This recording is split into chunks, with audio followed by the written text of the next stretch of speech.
So sis, eto yung printer ko. Ayan, so HP Smart Tank 520. So kung parehas tayo tapos nahihirapan kang mag-print or photocopy ng A4, gagawin natin paraan yan. Tatry natin gawa ng paraan. So yan yung ating printer ha. Sana same tayo para same din naman yung solusyon na ibibigay natin sa'yo. So paano yan tayo? Pag galing dito sa sa Microsoft ha. Pagka nasa Microsoft, ito yung Office. gagawin mo. Control P. So, diba control P? Control P, as in pa. Tapos Ganon. lapit ka dito. Yan, o, ganyan, o. Tapos pindutin mo itong letter. O, Hanapin mo yung A4. yan, baka kasi, sis, wait lang tayo. Baka kasi, naka-set up siya na, set up. Kasi O, tama. Baka nakaano kasi siya ng letter. Iaano mo siya dito na set mo siya ng A4. Para ma-print mo ng A4. Yan, ganun lang naman siya. Kasi yung printer natin, pang A4 siya. So, paano daw ulit yun tayo? Kapag ka napili mo na yung, okay, sa Control P. hotkeys, Control P. Control P, tapos, Tapos dito sa may tsurang ano na yung nakalagay? Ayun, Dito. Sa settings, punta ka ng settings dito, sa tapos, page. Baba, tapos- tapos hanapin mo tong sizes. ayan, yung Wala sizes nakalagay na. na sizes pero sizes yan automatic. Oo, kasi yung original na letter. So, pag gusto mo siyang palitan ng A4, yan, click mo yan. Tapos, Hanapin mo A4. A4. O lahat Ayan, ng gusto mong size. Kung anong size, kailangan okay. mo, anong talagang kailangan mo. print mo.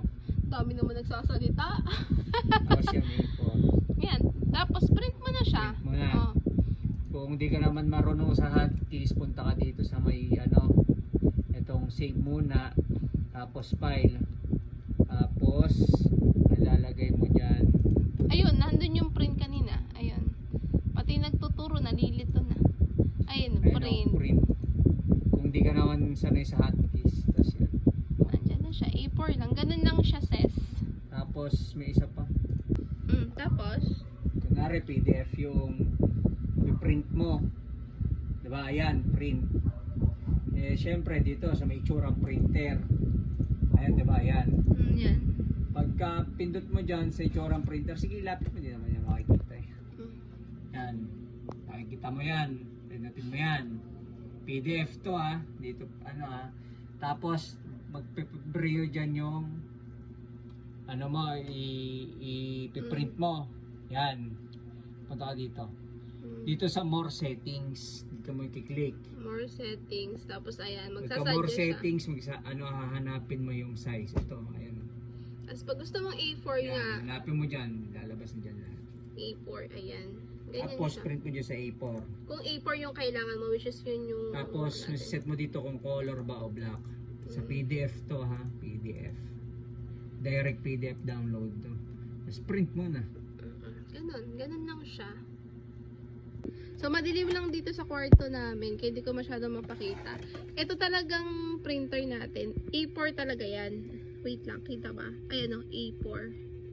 Meron nga siya ng 8 by 0.5 by 11 nga eh. So, yan. Pwede siya sumobra dyan, ganyan. So, naka A4 lang yan.